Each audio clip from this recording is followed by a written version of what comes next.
గత 5-6 రోజుల నుంచి చూస్తున్న ఈ పరిణామాలు చూస్తుంటే నేను అనుకున్నా, ఎందుకు మాట్లాడాలనే, ఊరికే మాట్లాడుతుంటారు కేటీఆర్ గారు, మనం మాట్లాడటం కరెక్ట్ కాదు అని ఒక వారం ముందు అనుకున్నా. కానీ ఈ వారం రోజుల నుంచి కేటీఆర్ గారు మైకి పట్టుకుంటే చాలు, ఆయన మాట్లాడే మాటలు, ఆయన వ్యవహరించే శైలి గురించి నాకు భయం అవుతుంది, బాధ అనిపిస్తుంది ఆయన చూస్తే.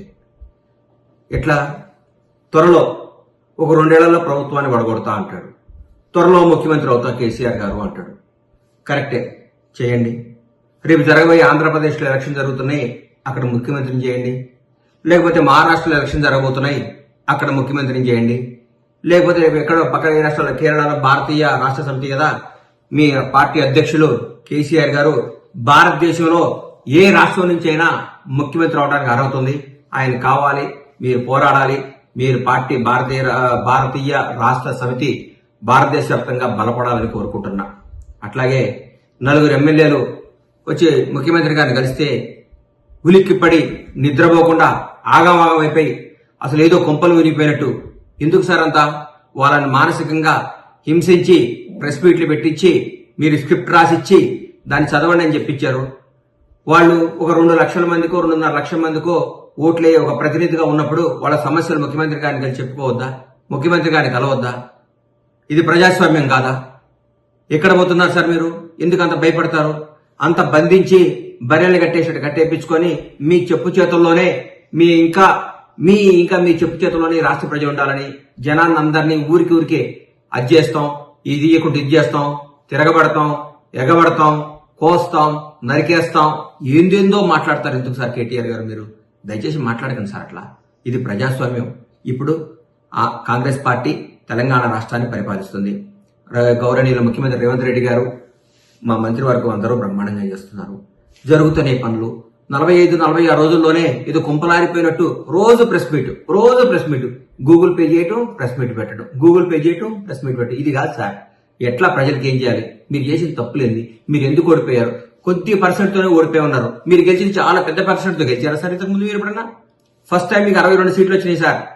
62 సీట్లతో మీరందరినీ అభివృద్ధి పేరుతో, ఇప్పుడు నేను మిమ్మల్ని ఏమన్నా, అభివృద్ధి పేరుతో, రాష్ట్రాన్ని అభివృద్ధి పేరుతో మా కాంగ్రెస్ ఎమ్మెల్యేలందరినీ, అప్పటి తెలుగుదేశం ఎమ్మెల్యేలందరినీ కూడా మీ చెంతనే చేర్చుకున్నారు.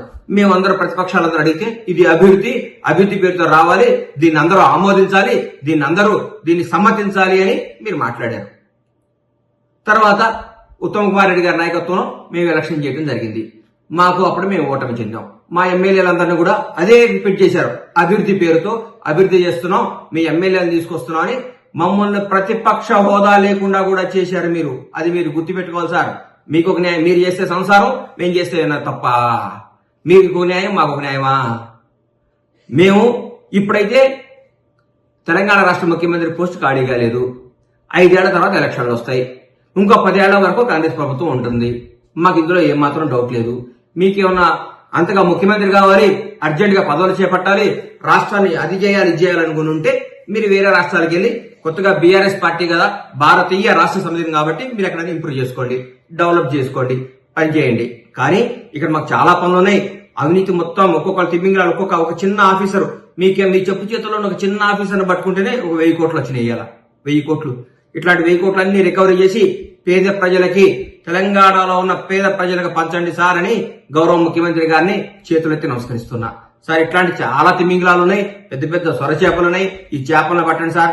పెద్ద పదవుల్లో ఉన్నారు. ఈ హైదరాబాద్ చుట్టుపక్కల చాలా పెద్ద పదవులు చేసిన అందరూ పట్టుకుంటే దాదాపు మీకు 10,000 కోట్లు వస్తే చాలా రైతు బంధు, ఇంకో బంధు వెళ్ళిపోద్ది మనకి ఒక కార్యక్రమం. ఇట్లా ఈ అవినీతి చేస్తేనే, ఈ అవినీతిని నిర్మూలిస్తేనే మనం బ్రహ్మాండంగానే 6 గ్యారెంటీ చేయగలుగుతామని మాకు నమ్మకం ఉంది. మీకు చేతులైతే దండం పెడుతున్నా, కొద్దిగా ఓపిక పట్టండి, కొంచెం మీ మానసికంగా నిబ్బరం చేసుకోండి. మేము ఓడిపోయినాం, మేము ప్రతిపక్షంలో ఉన్నాం, మాకు ఇబ్బంది, రాబోయే భవిష్యత్తులో మంచి పనులు చేసి ఇంకా కొంచెం మంచిగా జనంలో చొచ్చుకుపోయి జనాన్ని ప్రేమగా ఎలా పొందాలో ఆలోచించండి. కానీ ఊరికే ఎట్లా గవర్నమెంట్ అధికారం ఇస్తారని జనం మీద తీసుకొని నాయకుల్ని హింస పెడితే మీకు ఏమాత్రం న్యాయం జరగదు కాక మిమ్మల్ని ఆల్రెడీ జనం అందరూ అనుకుంటున్నారు, సరే ఆయన ఎక్కడైనా చూపించండి సార్, కొంచెం కేరళ కన్నా ఎక్కడికైనా పోయి ట్రీట్మెంట్ చేయండి సార్, కేటీఆర్ గారు ఆగమాగం అయిపోతున్నాడు అంటున్నారు. దయచేసి మీరు మాకు పెద్ద రాష్ట్ర చాలా పెద్ద ఉన్నతమైన స్థాయిలో ఉండి వచ్చిన కేసీఆర్ గారి అబ్బాయిగా మిమ్మల్ని గౌరవిస్తున్నాం. రాష్ట్ర నాయకులు కేసీఆర్ గారి అబ్బాయిగా మీకు గౌరవిస్తున్నాం, అభిమానిస్తున్నాం. అందుకంటే మిమ్మల్ని మేము ఏ విధంగా మేము చూడం. మీరు ఎప్పటికీ మా కేసీఆర్ గారి అబ్బాయే. మీరు నాన్నగారి పేరు చెడగొట్టకండి, మీ నాన్నగారి పేరు నాగం చేయకండి. ఆయన తెలంగాణ రావడంలో కూడా కీలక పోషించారని మేము నమ్ముతున్నాం. కాబట్టి మీరు దయచేసి కేసీఆర్ గారి పేరు చెడగొట్టొద్దని, బీఆర్ఎస్ పార్టీని అప్రతిష్ట పాలు చేయకుండా ప్రజా సమస్యలపై పోరాడండి. టైం ఇవ్వండి, అన్నీ జరుగుతాయి. అన్యాయంగా ఊరికూరికి మా ముఖ్యమంత్రి గారిని పట్టుకొని ఎట్లా బట్టి అట్లా మాట్లాడటం, మా మంత్రివర్గాన్ని మాట్లాడటం చేయకండి. అది మీకు మంచిది కాదు.